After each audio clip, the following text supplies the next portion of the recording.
என்னங்க எல்லாரும் நல்லா இருக்கிறீங்களாங்க? இன்னைக்கு என்ன பிரேக்ஃபாஸ்ட்டுன்னு நம்ம பார்த்துருவோங்க. இது வந்து கேழ்வரகு மாவுங்க. கேழ்வரகு மாவில் நான் ஒரு தோசை சுட போகிறேங்க. ஸோ இந்த மாவு எடுத்துக்கோங்க. அது கூட வந்து கொஞ்சம் இட்லி மாவுங்க. இட்லி மாவு இல்லைன்னா பச்சரிசி மாவு எடுத்துக்கோங்க.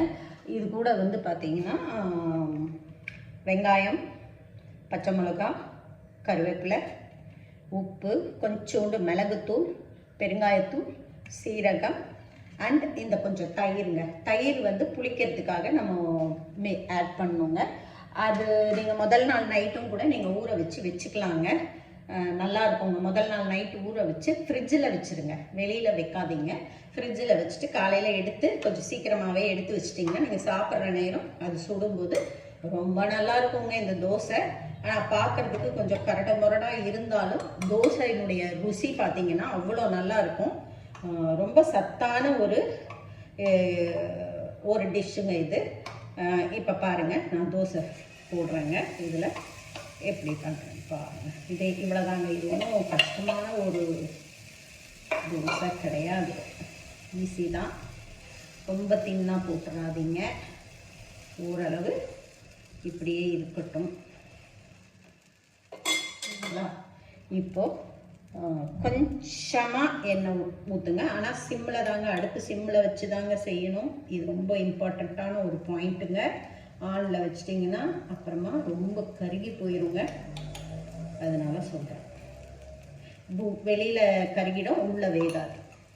இப்போது இந்த ஸ்டேஜில் ஒரு மூடியை போட்டு மூடி வச்சுருங்க. இது கொஞ்சம் வேகட்டுங்க.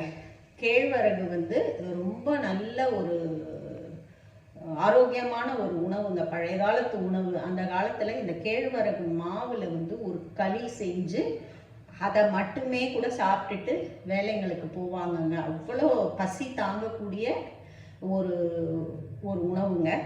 அண்டு வந்து இந்த மெனோபாஸ் ஸ்டேஜில் இருக்கிறவங்களுக்கு இது வந்து ரொம்ப ரொம்ப ஆரோக்கியமான ஒரு உணவுங்க.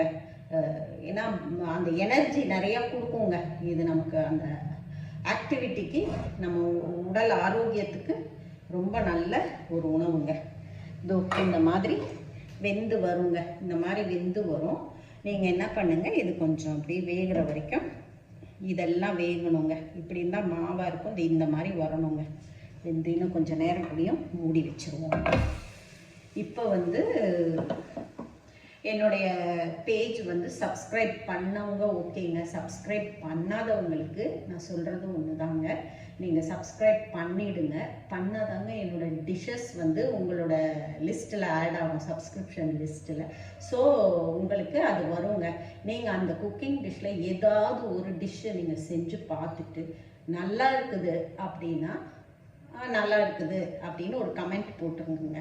நல்லா இல்லைன்னு சொன்னால் இதில் வந்து இது என்ன நல்லா இல்லை, அது எதை ஆட் பண்ணலாம், எதை வந்து போட வேண்டாம் அப்படின்றது வந்து எக்ஸாம்பிள் வெங்காயம் கூட கொஞ்சம் போட்டிருந்தா நல்லாயிருக்கும். இந்த மாதிரியான கமெண்ட்ஸை வந்து நீங்கள் அதில் போட்டிங்கன்னா நான் நெக்ஸ்ட்டு செய்கிற எல்லா ரெசிபீஸ்லேயும் அதை வந்து நான் கரெக்ட் பண்ணிவிட்டு உங்களுக்கு ஒரு நல்ல டிஷ்ஷை ப்ரெசென்ட் பண்ண முடியுங்க என்னால். ஸோ இப்போ இது வெந்துருச்சுங்க. இப்போ இது மேலே வந்து லைட்டாக, ரொம்ப ஜாஸ்தி வேணாங்க, எண்ணெய் எப்படி தடவணுங்க. ஏன்னா இது ட்ரையாக இருக்கும் சாப்பிடும்போது. அதனால் இப்படி எண்ணெய் தடவிட்டிங்கன்னா, எண்ணெய் தடவிட்டு இப்போ திருப்பி போட்டால் இங்கேயும் ட்ரையாக இருக்குது பார்த்தீங்களா. இதுக்கும் லைட்டாக எண்ணெய் தடவுங்க போதும். இப்போ நாங்களாம் ஏஜ் பீப்புள், ஸோ எங்களுக்கு வந்து இது லைட்டாக எண்ணெய் இருந்தால் போதும். சின்ன பிள்ளைகளுக்கு கூட கொஞ்சம் அப்படி நல்லா எண்ணெய் எடுத்து நீங்கள் வந்து ஊற்றலாங்க. மேலே ஊற்றி கூட சுடலாம். ஆனால் நமக்கு இது அவ்வளோ எண்ணெய் வேணாங்க. நான் லைட்டாக தான் தடவுறேன். பாருங்கள், இதில் எண்ணெயே கம்மியாக தான் இருக்குது. நீங்கள் இந்த அளவு தடவினா போதும். போட்டுட்டு இது அப்படியே கொஞ்சம் அழுத்தி விடுங்க. ஏன்னா இது மேலே இருக்கும்போது இந்த இடம் வேகாமல் இருக்கும். கொஞ்சம் அழுத்தி விட்டிங்கன்னா கொஞ்சம் சீக்கிரமாகவே வெந்துருங்க. இது கொஞ்சம் லைட்டாக அடுப்பை கொஞ்சம் ஜாஸ்தி பண்ணிக்கோங்க. பண்ணிவிட்டு இதை திருப்பி போட்டிங்கன்னா இந்த இடமும் இப்படி இருக்குது பார்த்தீங்களா, இதுவுமே ட்ரை ஆகிடும். கொஞ்சம் நீங்கள் வந்து இப்படி போட்டிங்கன்னா, நான் எண்ணெயே கம்மியாக தாங்க போட்டிருக்கேன். இப்படி வந்துடுங்க. இந்த ட்ரைனஸ் இல்லாமல் சாப்பிட்றதுக்கு ரொம்ப நல்லா இருக்குங்க. இது வந்து கேழ்வரகு தோசை ரெடிங்க. இது பாருங்கள், இதுதான் எங்கள் வீட்டு டிஃபனுங்க. கேழ்வரகு தோசையும் பூண்டு சட்னி, தேங்காய் சட்னிங்க. நீங்களும் இதை செஞ்சு பார்த்துட்டு சாப்பிட்டு பார்த்துட்டு சொல்லுங்கள் எப்படி இருக்குன்னு கமெண்ட்டில் செஞ்சு பாருங்க, சாப்பிட்டு பாருங்க.